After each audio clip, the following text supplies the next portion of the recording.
E você aí de casa sabia que 60% das mortes de pacientes que têm problemas cardiovasculares está relacionado à diabetes? Para falar sobre o assunto, eu estou aqui com o Dr. Lafranc, ele vai conversar com a gente sobre um assunto sobre essas complicações do diabetes, que podem ser muito severas e, como a gente acabou de mencionar aí no início da matéria, pode sim levar à morte. Explica pra gente por quê, doutor. Bom, em primeiro lugar, é importante a gente dizer que o diabetes é uma doença que muitas vezes passa silenciosa, passa desapercebida. Existe um atraso para que as pessoas façam o diagnóstico do diabetes. E enquanto isso, enquanto o diabetes não está bem controlado, ele vai causando lesões na circulação. Os altos níveis de açúcar no sangue levam lesões na parede dos vasos, das artérias, e onde acontece isso, vai tendo uma oclusão, um fechamento, uma obstrução dessas artérias, né? E com isso levando aos sintomas que são muito variados das complicações. Porém, muitas vezes a pessoa deixa passar desapercebido os primeiros sinais do diabetes, que seria tomar um pouco mais de líquido que o normal, ir mais vezes ao banheiro, fazer xixi mais vezes, algumas vezes passar por períodos que tem uma transpiração, uma fraqueza e tal. Mas muitas pessoas não têm esses sintomas, então acaba só descobrindo um exame rotineiro. Por isso é importante, aquelas pessoas que têm familiares diabéticos, que não têm um hábito de vida muito saudável, não faz atividade física, não tem um controle adequado de outros problemas, como a pressão, como a obesidade, que essas pessoas façam 1 ou 2 vezes por ano, pelo menos um exame para ver a sua glicemia. Doutor, explica pra gente, por exemplo, a pessoa foi diagnosticada com diabetes, de que forma ela vai aí cuidar e manter essa diabetes em dia para que ela não fique muito alta e não resulte em todas essas complicações? É possível manter por um longo tempo a diabetes estabilizada? Sim, com certeza.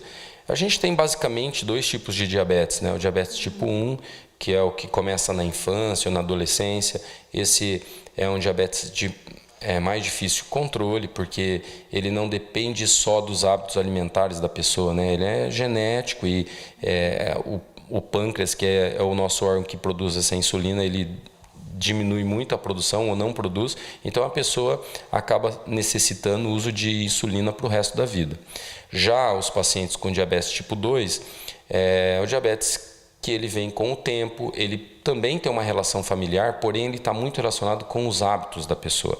Pessoa que se alimenta mal, pessoa sedentária, pessoa que ganhou muito peso, pessoa que tem assim um hábito de alimentos inadequados, né? Muito carboidrato, muito açúcar, muito refrigerante, né? Então todos esses fatores levam ao diabetes.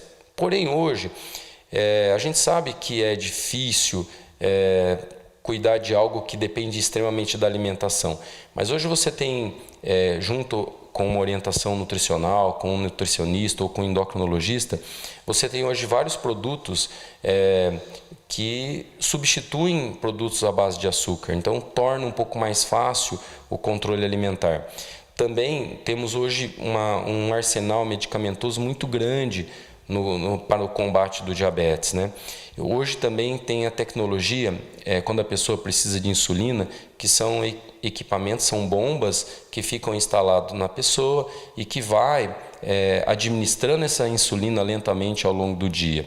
Também temos alguns aparelhos que a pessoa coloca como se fosse um adesivinho assim na pele, que ele troca a cada 15 dias, que ele faz uma leitura quase que instantânea do açúcar no sangue. A pessoa tem um aparelhinho como se fosse um celular, ele passa nesse implante e tem uma leitura praticamente imediata do nível de açúcar. E assim a pessoa pode corrigir com insulina da maneira mais adequada. Então, hoje a gente tem todos esses cuidados importantes e medicamentos também à disposição. Porém, eu sempre falo, a pessoa com diabetes, ela pode viver bem por muitos anos? Pode, só depende dela.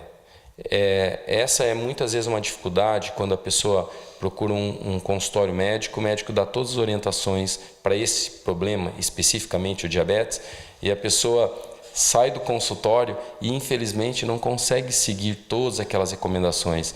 aí não tem todo médico ou medicamento que vai resolver o problema. Então, o diabetes, a pessoa pode sim, respondendo a sua pergunta, pode viver bem? Pode, depende muito dela.